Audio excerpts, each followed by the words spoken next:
Good morning, everybody. Welcome. A happy almost 4th of July. We've got 3 folks on long distance video remote. So if you guys do ask questions during the session, I will repeat your questions so that they can hear. I'm not sure if they can pick up what's out there or if they're just picking up what's on my microphone. So welcome again. I hope you guys are having a great summer so far.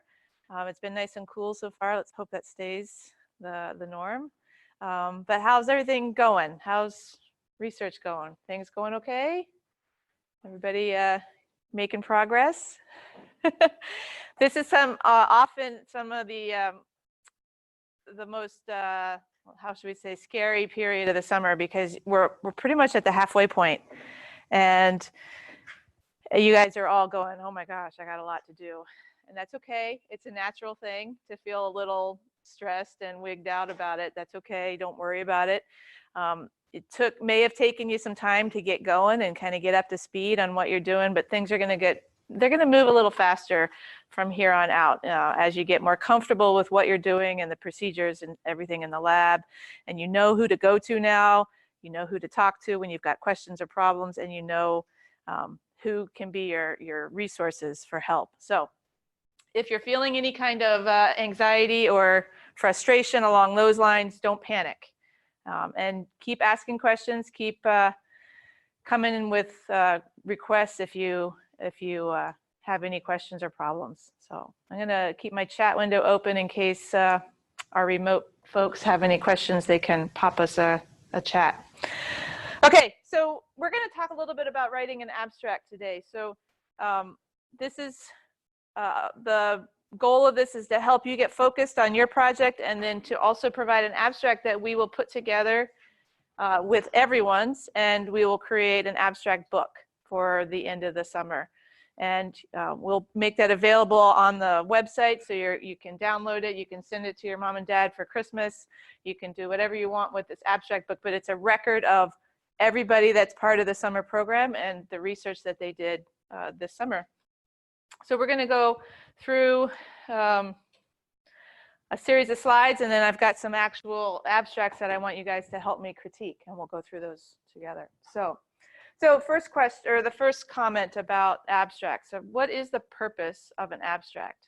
And in some cases, the abstract may help people decide whether they want to take the time to even read the paper or the poster that you wrote. So it's their first glimpse at the paper or poster, and it may help them decide whether it's worth their time. In some cases, that may be all they ever read of your work. Hopefully they think it's interesting and they want to find out more and they want to dig in deeper, but it might be the only thing they read. It's also a way for you, as you, I know, have already been doing a literature search on your own. It's a way for you to decide which papers are going to be more important to focus on, right? And it's going to help you decide the priorities of which ones you read. So they can be very helpful in terms of saving you time. Many times abstracts are posted or published publicly, whereas the paper may not. The actual paper itself may be something you have to pay to get, or it may be at a library where you have to be part of the university to have access to that journal. So it may be the only thing that's available publicly. Abstracts basically are a mini version of your entire work that you've done. So, and it's hard to put your head around that and think about the amount of detail that has to be condensed and boiled down into an abstract, but that's exactly what it is. It's a very concise, written summary of everything you've done. And so if you think about everything that's going to be on your poster, you're going to start, typically people start with an introduction or a background, which talks about the motivation of the research. Why do we care? Why are we doing this?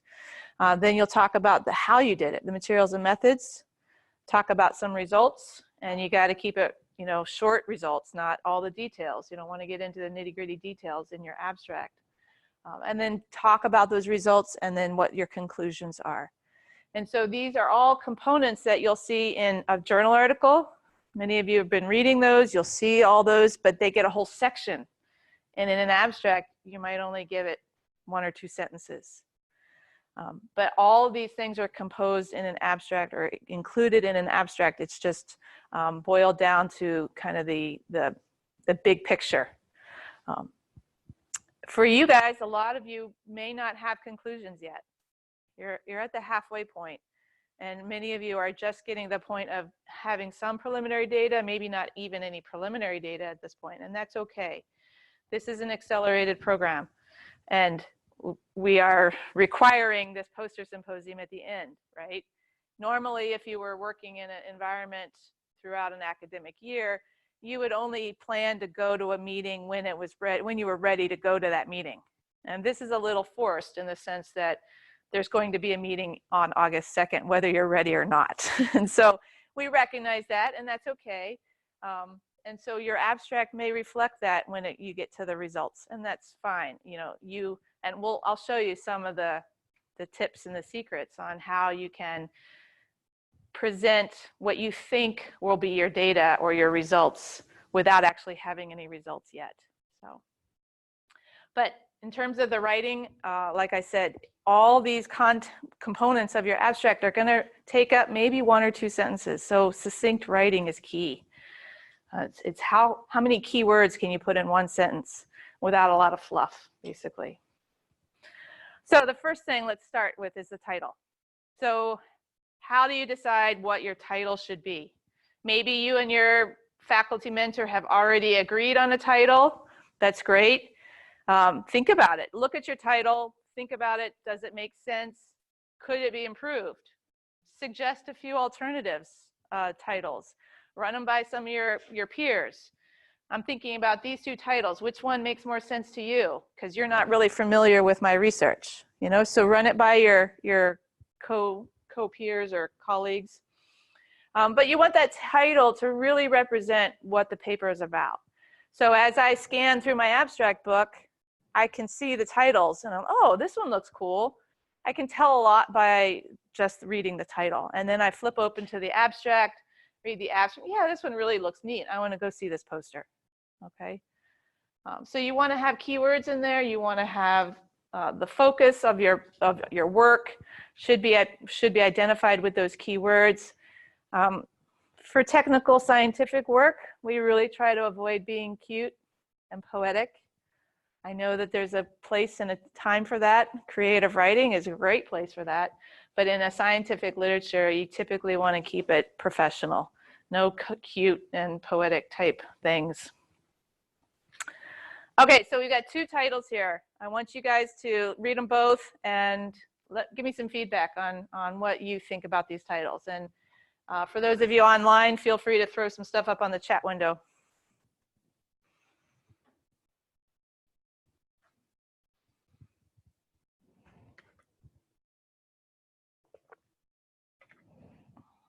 What do you notice?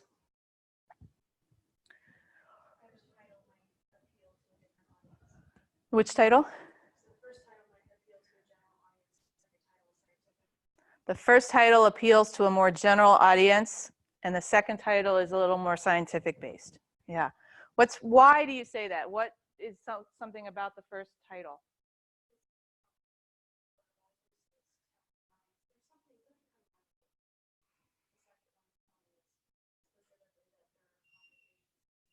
Yeah. So the second one focuses on, there's a lot more detail that you could learn if you actually read the paper. The first one, it's kind of, it promises, right? This is research. Is it black or white? Are we promising, is it true or is it possible, right? It's kind of hand wavy. It's also bid to boost. Yeah, a little cutesy, right? Anyone else notice anything wrong with the first title? Farmers is misspelled. Famers, dig into soil. How many people caught that, right? You don't catch spelling errors. That's why we use spell check on our Word. Turn it on. It can catch some of the most basic things that you might not see. But it also helps have somebody else read your title and abstract and find those spelling errors. So good. So yeah, so for obvious or for summary, The second one definitely is a more technical focused title. You might see the first one in a newspaper, for example. I mean, that would be a great headline. It's probably a little too long to be a headline for a newspaper, but you might actually see that in a newspaper or in a blog or something, you know, a little more laid back rather than a scientific presentation. Okay, so now you've got your title figured out. Once you do that, then you're going to get into the nuts and bolts of how to write this abstract. So again, the key here is really clear, direct, unambiguous writing, appropriate for scientific communication. Don't be afraid to look back at those papers that you read maybe 2 weeks ago. Dig them out again and look at those papers and see, how do they explain this stuff? I'm not telling you to plagiarize, but I'm telling you to use those as a guide and to help you learn how to communicate what you're trying to say in a scientific manner. Again, reread your text, make sure it's clear. Does it read smoothly? I routinely, even today, still, after I've gotten something drafted, I will read it out loud to myself. And something about, for me, something about hearing me read it out loud makes a huge difference. Carmen's got a question about the title. Since we're attending a general undergraduate research conference, would it be better to do a more general title like the farmer one or a more detailed title like the leukemia one? Carmen, I would suggest that you do a more detailed one like the leukemia one. You know, this is a scientific conference, and yes, everybody attending is not going to know the topic of your research. I'm not saying put as many big words in it that nobody knows what they mean, but you need to describe your research to an audience that would understand that at the scientific level.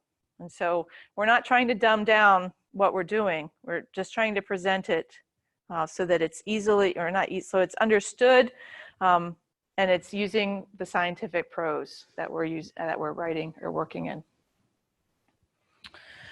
Okay, so your text, read it. Is it short? Is it direct? Use that spell and grammar check. Verb tenses. I get a lot of questions from students about verb tenses. Should it be we are conducting research or we did research? And it kind of goes both ways. It could go either way. I would encourage you to keep it in the active text or active verb tense right now because you are still doing it, right?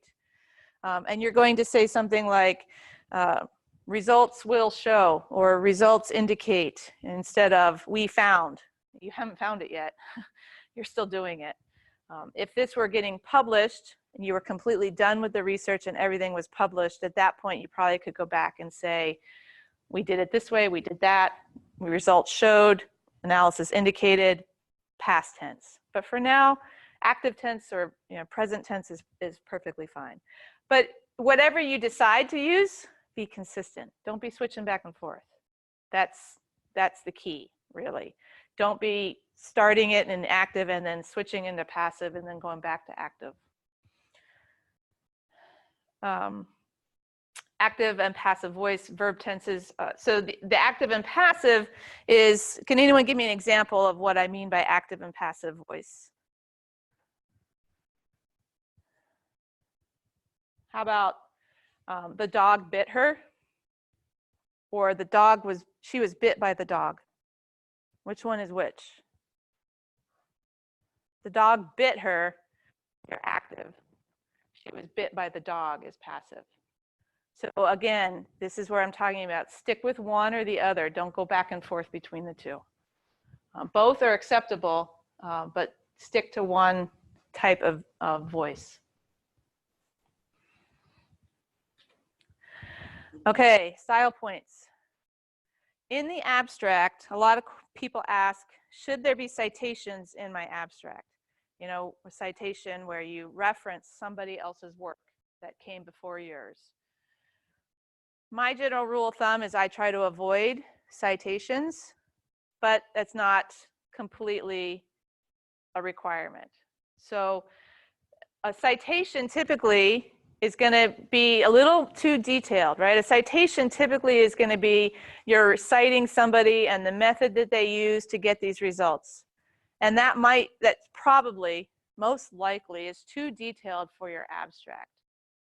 But in some cases, you might put a reference in your abstract to talk about global warming is blah, blah, blah, right?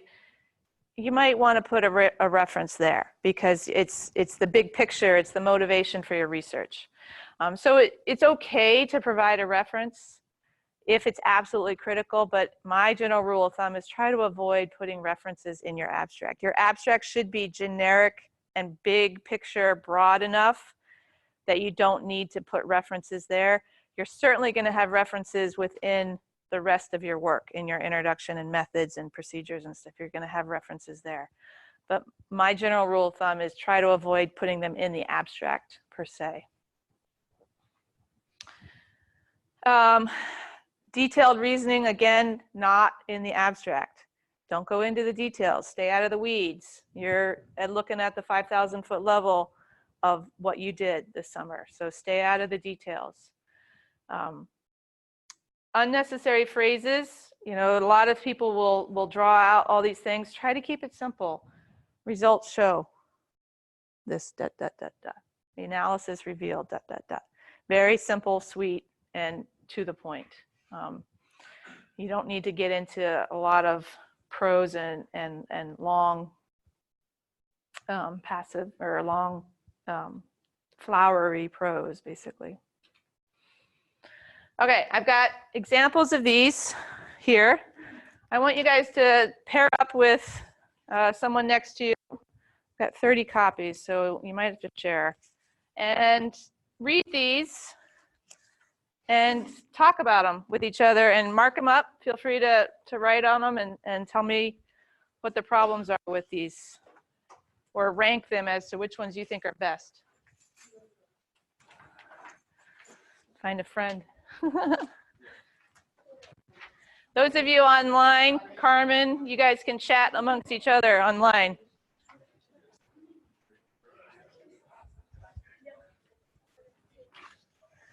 Ooh.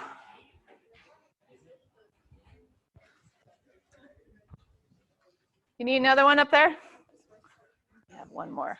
You guys will have to share some. Mm-hmm.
All right.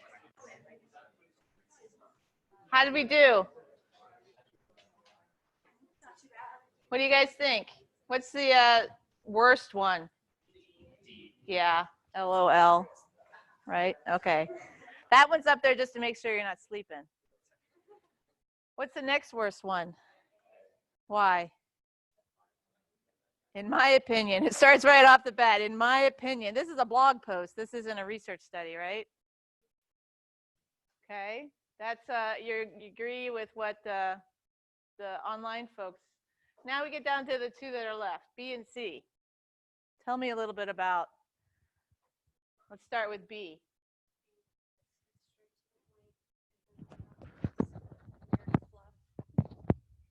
It's straight to the point, and it doesn't have that weird fluff, and it uses proper formatting when it comes to scientific nomenclature. Has a lot of things I like. And that was B. Yes. Anybody want to argue about C? Yeah. Okay. So C is not like a scientific paper, but I feel like in like a literary review, like a high-level literary review, it would kind of fit. I don't think that it's poorly worded or poorly thought out. So I think that like a scientific paper is just not the place for it. Anybody have any response to that? I think specifically the sentence, indeed, as many scholars have illustrated, what makes it, I think, worse than B, because it's not necessary to state that. It's being pompous or fluffy or kind of, I don't know what the word is, but to me, I agree with Zach. I agree with what you said. I think it could be in a place and time. It could be appropriate, but probably not in a scientific, maybe in British literary something, I don't know, but it's not too bad, so it could be passable. But my question about C is lots of big words, right? They're trying to impress us with these 10-cent words, when maybe that's not necessary. Although there is a lot of biological literature, names, nomenclature in B, the Latin names, but that's the way you talk about a species in biology. So it's kind of required in that field. So you'll notice, right off the bat, you're noticing that there's certain jargon that you just got to use in some disciplines. If you're in a biology discipline, microbiology or whatever, you're going to use some of those Latin names. You start reading journal articles about genes and sequencing and RNA and DNA, and they get crazy words very quickly. Engineering, though, is going to have its own nomenclature and its own language as well. And so it starts to become very discipline specific. And that's okay, as long as you're not making it overly confusing, even within your discipline. And it's a tricky thing to do. Abstract, to me, writing the abstract is the hardest part of the paper. And here we are asking you guys to do it for the very first time, first thing. But that's the way it kind of works in this research arena. But I will typically, if I'm writing a manuscript to publish or even doing a poster, I will often do the entire poster and then I'll go back and do the abstract. So if that helps you think about it, then do that. You guys probably at this point, most likely at this point, could do your methods section of your poster. You know enough about what you're doing and how you're designing experiments and the techniques you're using in the lab or whatever. You could probably write your methods section right now. You might even be able to write a little bit about some of your results. And then you can all you have left is your conclusions and data. And so then you could kind of go back and write your abstract, taking little pieces out of each section. So, okay.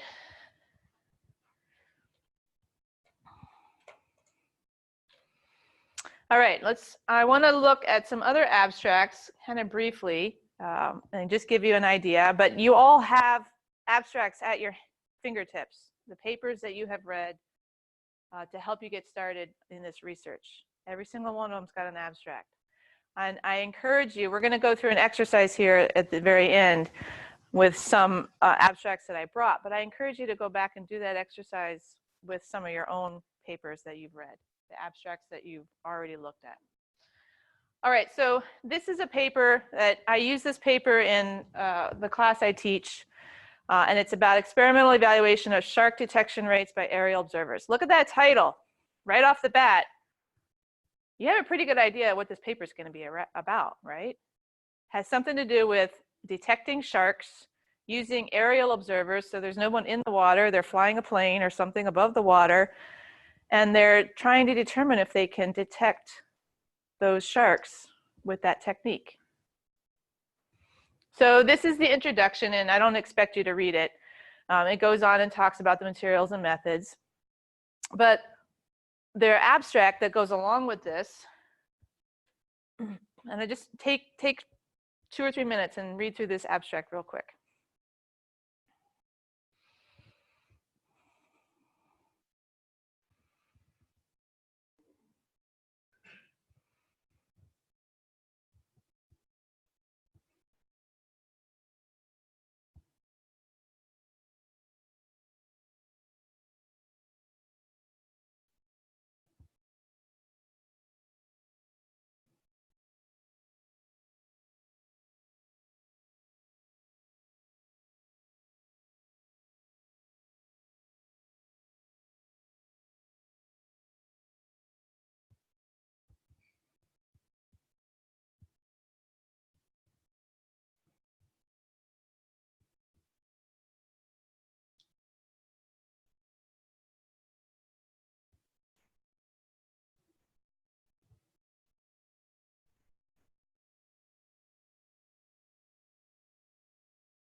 Hey, are there any references?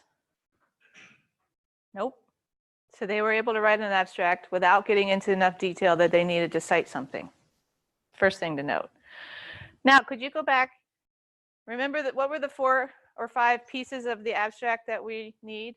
Anyone remember what they are? What's the first one? Introduction, methods and materials, results, discussion, and sometimes discussion and conclusion get combined into one. So now let's go back and look at this abstract in terms of the sections. Where is the introduction? Where is the materials, methods? Where's the results? Where's the discussion and conclusion? I'm going to save you the trouble. I went through and did this. So our introduction is the first colored section. And then we get into the methods, how they did it. And then the red is their results. And the green at the bottom is their discussion or conclusions.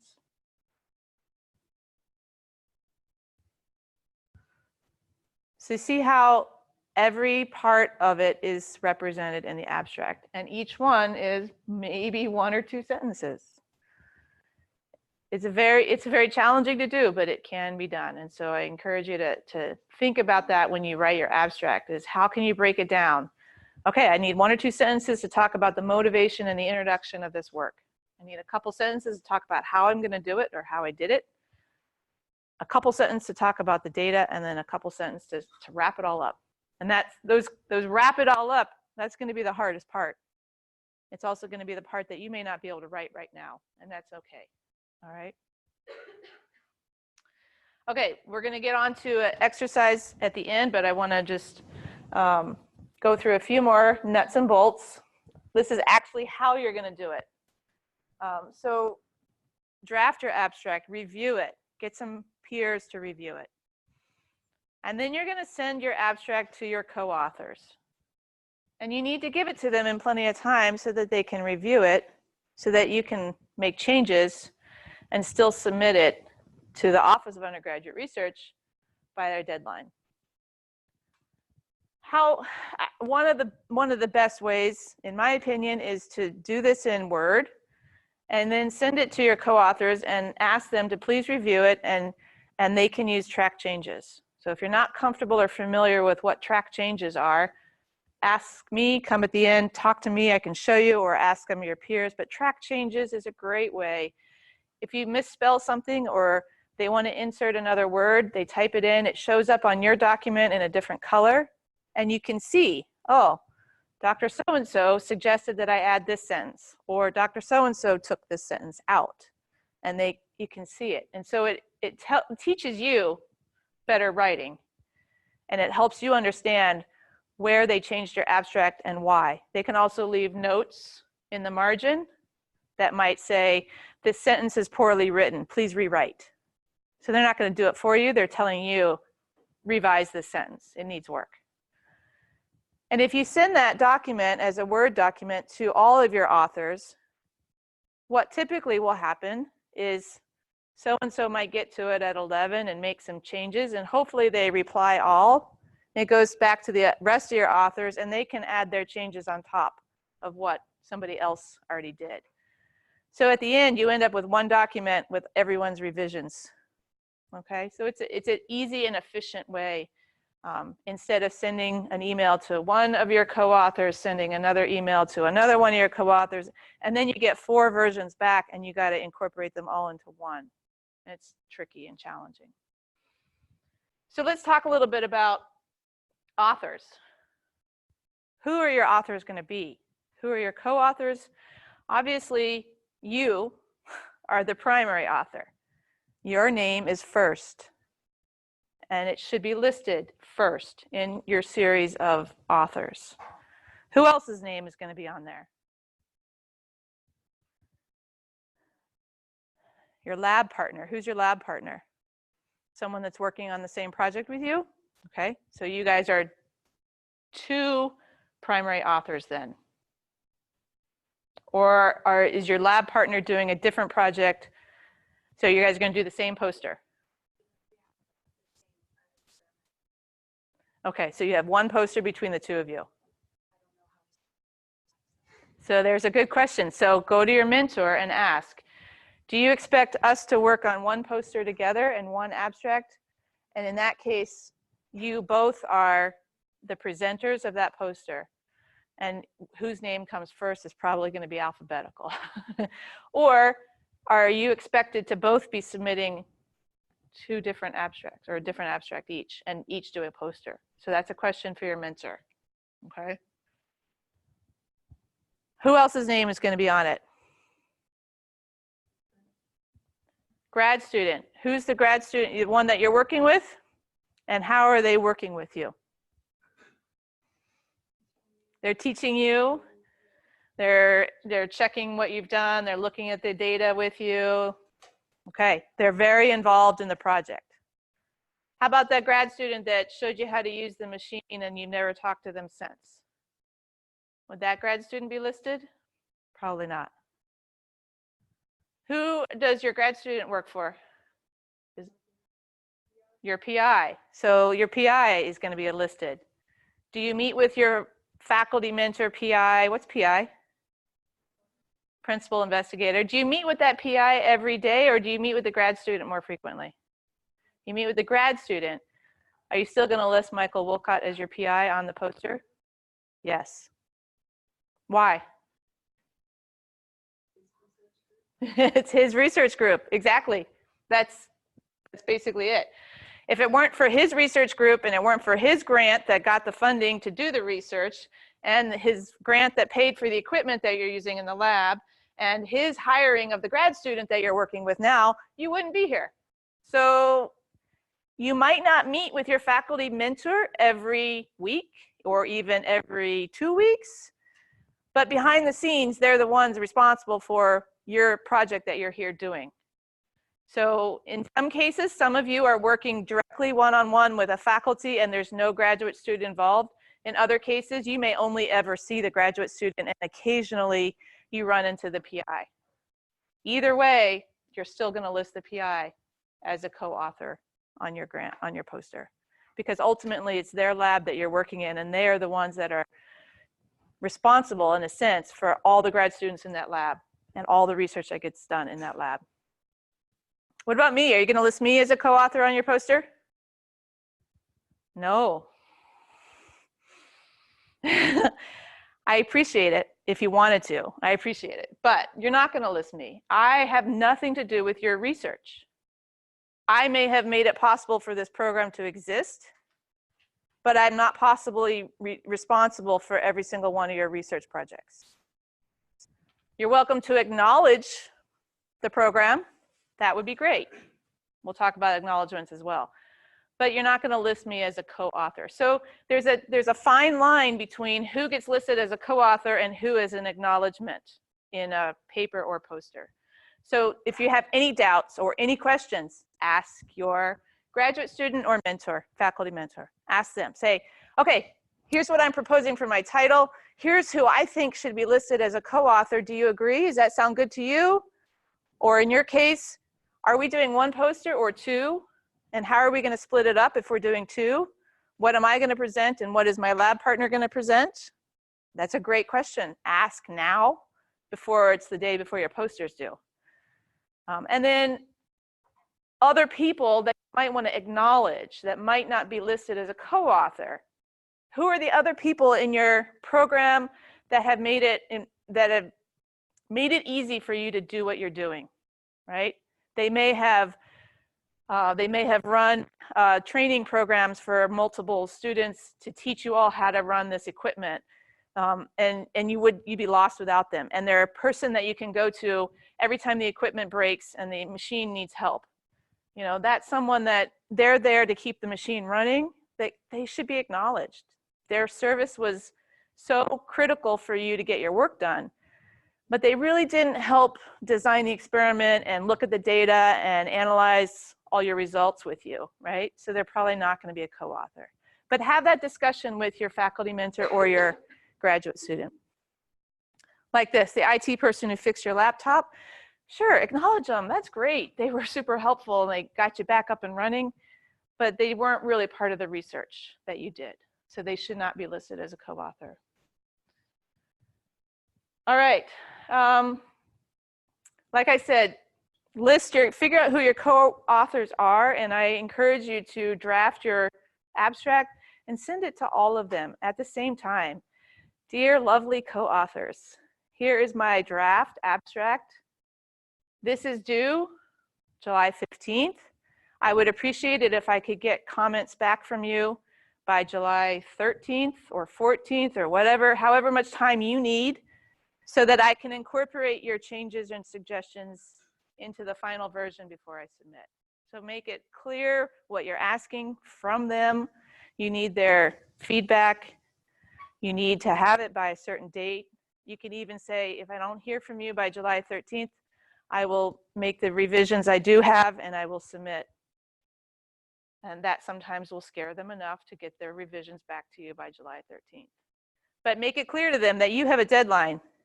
And you do have a deadline. It's July 15th. Midnight's fine. But we need those abstracts so that we can put together your poster symposium at the end of the summer. So on that link, if you just go search summer research, visiting scholars, and find the poster symposium, there's a form, an online form where you can fill out the information about your abstract and then copy and paste your abstract into the box that we provide. So you're going to need to know your title. You're going to need to know the list of co-authors. You're going to need to know your faculty mentor's PI or PI's email, because an email is automatically going to get sent to them that says, Joey has submitted an abstract, and here it is. So if you didn't ask your PI to review it, they're going to see it anyway. And that's part of open communication with scientific research. You're going to list all your co-authors there.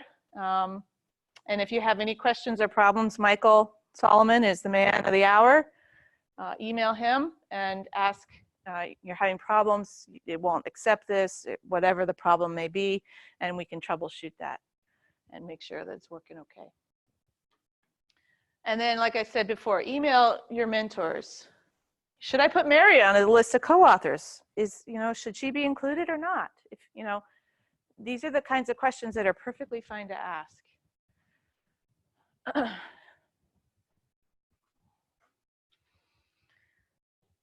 Okay, finally, this link will take you to previous abstract books that are online and available. So you can take a look at what other summer researchers have done. And I would encourage you to do that. I have a couple examples here, and we'll talk about these in the last 5-10 minutes. But are there any questions right now that I can answer? Have we covered all the bases? You need to start thinking about this. Do it in Microsoft Word. Make sure you get it. Think about your timeline. Monday, July 15th. July 15th is a Monday. So back that up. Your faculty PI is not going to appreciate an email on Sunday morning asking you to review it. You probably ought to get it to your co-authors maybe Thursday, maybe even Wednesday, the week before, so that they have a chance to review it and get you comments. And then you can revise it either over the weekend or on Monday. You'll have all day Monday to revise it and incorporate their comments. And you might have questions about theirs, so you could track them down on Monday, but that would still give you time to get it submitted on Monday before midnight. So that's a reasonable schedule. Again, though, make it firm to your co-authors when you need their feedback. And take advantage of each other and ask each other to, hey, I'll read yours if you read mine. Take advantage of that. So what kinds of questions do you have for me? Yeah. What if you don't have any results? Great question. Any more? We'll get to that one. Okay. Yes.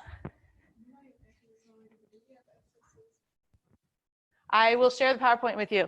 That's a great question. I will put the recording of this workshop. You guys are going to have to share again. I will put the recording. I hope I was recording this workshop. I'll put the recording up on our calendar page, and that's where the slides will also be. You guys are going to have to share. So I'll get that up probably tomorrow at the latest. Okay, so for those of you remote, I want you guys to go to that link because I'm handing out paper copies right now to the rest of the group. I want you guys to go to that link that's up there and find an abstract online to go through this exercise. Okay, again, you guys are going to have to share. Okay, there are 2 abstracts on this page, one on both sides. Pick one amongst your group. Who needs more? I've got 2 extras. A couple more. Everybody good? You got a partner? I got 2 more. Anybody need one? Okay. All right. So you've got 2 abstracts there, and I tried to pick 2 in different disciplines. So you got one that's from the atmospheric chemistry group and one from, energy transfer gas phase, so chemistry area. Take a cruise through these, and I want you to look for sentences towards the end that might indicate that they don't have any results yet. How did they word it?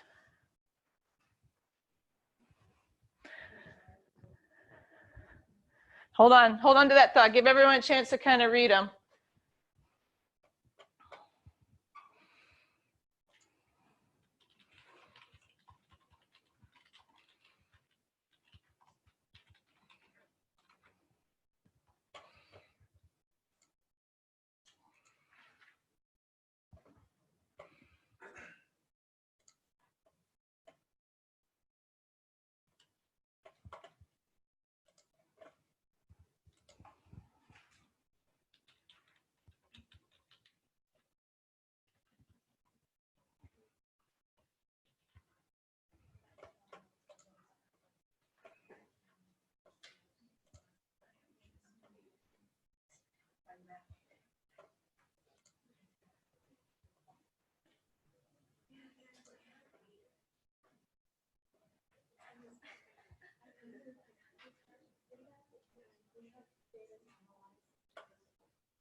Okay, for those of you online, us here in the room, we are looking at this one, Smart Cities Technology.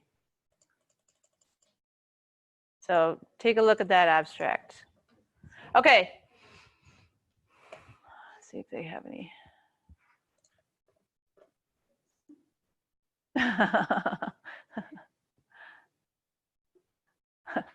I guess we're taxing their internet capabilities offline. Okay, so I gave them 2 copies. This is one of the 2 that they are looking at right now. Okay, so what do you guys see? Read a sentence. Let me get the mic close to you, but read a sentence to me that indicates something about their data at the end of the summer. Anybody? We can begin analyzing on the last sentence, that specific phrase right there. So they don't have data yet, do they? But they're telling you what they're going to do when they do have data.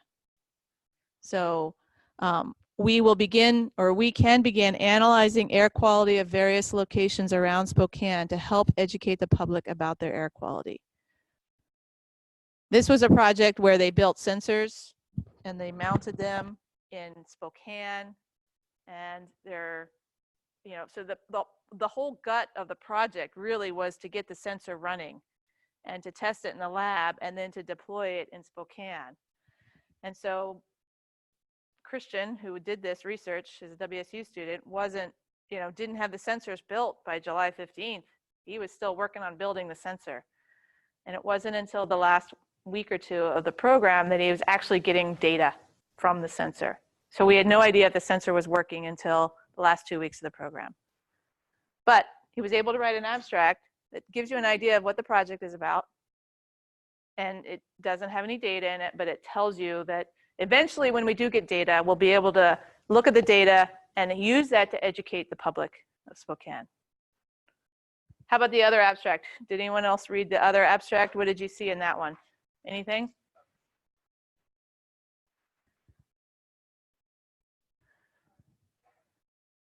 Which abstract number is this? This is poster 73. Okay, let me go bring that one up.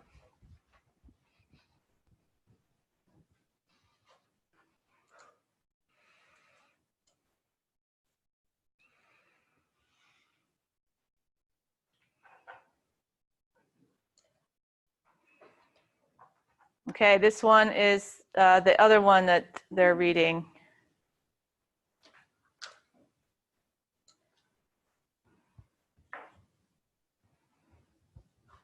So look at those last 2 sentences. This student developed a model to look at shifts in photon energy. My model shows the shift in drift time across multiple effective ion temperatures and photon energies. The magnitude and direction of this shift, which we don't know yet, will reveal information about the structure of the ion. So they're putting that leading sentence in there saying, we don't know what the magnitude of the drift is yet. We're still working on that. But once we do, that'll give us an indication of what kind of ion we're trying to measure. So you see how without any data, without any results, they're still able to give you a sense of what the eventual poster is going to present. Okay, so this is a way to, it's kind of like a murder mystery novel. You know, you don't tell them who killed them.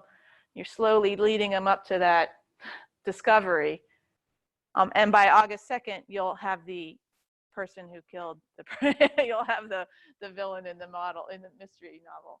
But right now, they don't know the data. They don't have the data. They don't have the results. They're working on it. And hopefully, by the end of the summer, they'll have some more conclusions that they can put in there.